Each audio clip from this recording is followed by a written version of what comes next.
ನಮಸ್ಕಾರ ಸ್ನೇಹಿತರೆ. ವಿವಾದಿತ ಪ್ರಸಾರ ಸೇವೆಗಳ ನಿಯಂತ್ರಣ ಕಾಯ್ದೆ 2023 ಜಾರಿಗೆ ತರಲು ಮೋದಿ ಸರ್ಕಾರ ತೆರೆಮರೆಯಲ್ಲಿ ಸಿದ್ಧತೆ ನಡೆಸುತ್ತಿದೆ ಎಂಬ ಮಾಹಿತಿ ಇದೆ. ಮುಚ್ಚಿದ ಕದಗಳ ಹಿಂದೆ ಆಯ್ದ ಕೆಲವರೊಂದಿಗೆ ಮಾತ್ರ ರಹಸ್ಯಮಯ ಸಮಾಲೋಚನೆ ನಡೆಸುತ್ತಿರುವ ನಡೆ ಹಲವು ಗುಮಾನಿಗಳಿಗೆ ಎಡೆಮಾಡಿದೆ. ಕಾಯ್ದೆಯ ಕರಡು ಮಸೂದೆಯ ಆಯ್ದ ಕೆಲ ಭಾಗಗಳನ್ನು ಕೆಲವು ಮಾಧ್ಯಮ ಸಂಸ್ಥೆಗಳ ಸಂಪಾದಕರು ಮುಖ್ಯಸ್ಥರಿಗೆ ನೀಡಿ ಅಭಿಪ್ರಾಯ ಕೇಳಲಾಗಿತ್ತು ಎಂಬ ಆರೋಪ ಕಳೆದ ವರ್ಷ ಕೇಳಿಬಂದಿತ್ತು. ಈಗ ಮಾಹಿತಿ ಮತ್ತು ಪ್ರಸಾರ ಸಚಿವಾಲಯ ಗುಪ್ತ ಸಭೆ ನಡೆಸಿರುವುದು ಅನುಮಾನಕ್ಕೆ ಕಾರಣವಾಗಿದೆ. ಇದು ತಮ್ಮ ತಾಳಕ್ಕೆ ಸರಿಯಾಗಿ ಕುಣಿಯದ ಅಧಿಕಾರಶಾಹಿಯ ವಿರುದ್ಧವಿರುವ ಮೀಡಿಯಾಗಳ ಕತ್ತು ಹಿಸುಕುವ ವ್ಯವಸ್ಥಿತ ಹುನ್ನಾರ.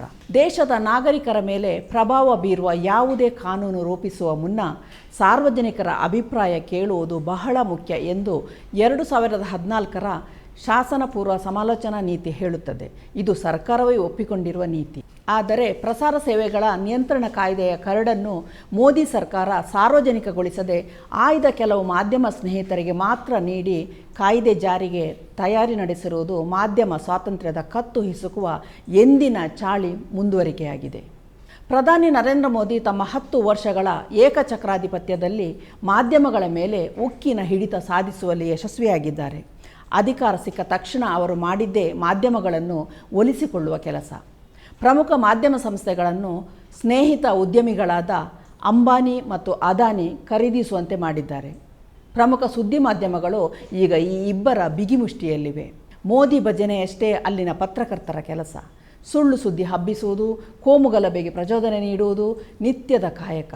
ಆದರೆ ಮೋದಿ ಸರ್ಕಾರದ ಈ ನಡವಳಿಕೆಯೇ ಸಾವಿರಾರು ಸ್ವತಂತ್ರ ಮಾಧ್ಯಮಗಳ ಹುಟ್ಟಿಗೆ ಕಾರಣವಾಗಿದೆ.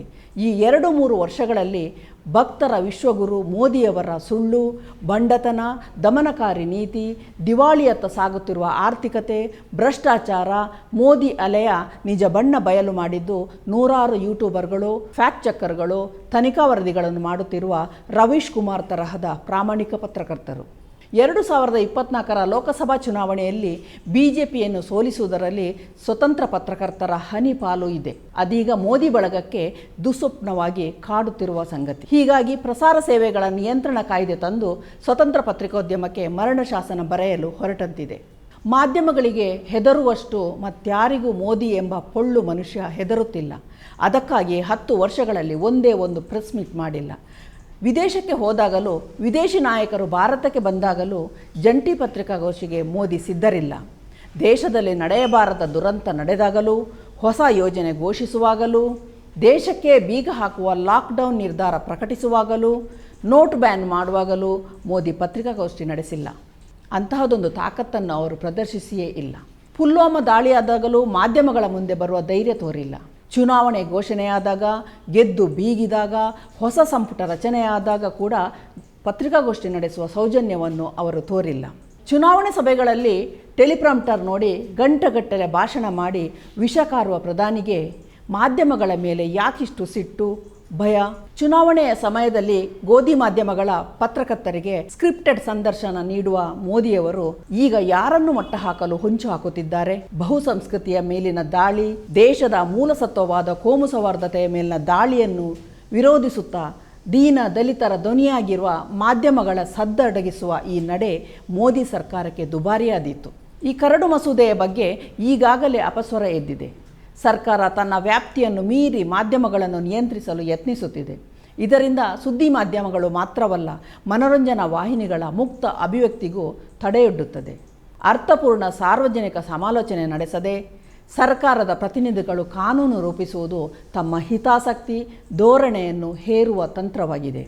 ಮಾಧ್ಯಮಗಳ ಮೇಲೆ ಕಾನೂನಿನ ಕಡಿವಾಣ ಹಾಕುವುದರಿಂದ ದೊಡ್ಡ ದೊಡ್ಡ ಕಾರ್ಪೊರೇಟರ್ ಕುಳಗಳಿಗೆ ಸಮಸ್ಯೆಯಾಗದು. ಆದರೆ ಅದು ಸಣ್ಣ ಪುಟ್ಟ ಮಾಧ್ಯಮಗಳು, ಸಾಮಾಜಿಕ ಮಾಧ್ಯಮ ಬಳಕೆದಾರರು, ಸ್ವತಂತ್ರ ಪತ್ರಕರ್ತರಿಗೆ ಮರಣ ಶಾಸನವಾಗಲಿದೆ ಎಂಬ ಆತಂಕ ಉಂಟಾಗಿದೆ. ಬೃಹತ್ ಕಾರ್ಪೊರೇಟ್ ಮಾಧ್ಯಮಗಳ ಹಿತಾಸಕ್ತಿಗಳೂ ಬೇರೆ, ಸಣ್ಣ ಜನಪರ ಮಾಧ್ಯಮಗಳ ಕಾಳಜಿಗಳೇ ಬೇರೆ. ಎರಡನ್ನು ಒಂದೇ ತಕ್ಕಡಿಯಲ್ಲಿಟ್ಟು ತೂಗುವುದು ಅವಿವೇಕ ಮತ್ತು ಅನ್ಯಾಯದ ಜನವಿರೋಧಿ ನಡೆ. ಜನಪರ ಮಾಧ್ಯಮಗಳ ಬಾಯಿ ಬಡಿಯುವ ಸರ್ವಾಧಿಕಾರಿ ನಡೆ. ಸಣ್ಣ ಮತ್ತು ಜನಪರ ಮಾಧ್ಯಮಗಳ ಅಭಿಮತವನ್ನು ಸರ್ಕಾರ ಆಹ್ವಾನಿಸಬೇಕು.